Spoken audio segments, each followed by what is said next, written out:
সন্ধ্যার পর রাজধানীসহ দেশের কয়েক জায়গায় বৃষ্টির পূর্বাভাস দিয়েছে আবহাওয়া অফিস।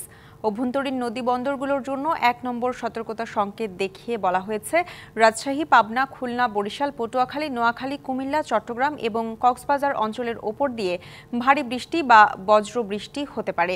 এই ধারা অব্যাহত থাকবে ৩ দিন। কমবে তাপমাত্রা। অন্যদিকে যশোর, চুয়াডাঙ্গা ও কুষ্টিয়া জেলাসহ রংপুর, রাজশাহী, ঢাকা, ময়মনসিংহ ও সিলেট বিভাগের উপর দিয়ে মৃদু তাপপ্রবাহ বয়ে যাচ্ছে। সেই তাপপ্রবাহ কমে আসবে। অধিকাংশ জায়গাগুলোতে কিন্তু মৃদু ধরনের তাপদাহ চলছে গতকাল পর্যন্ত।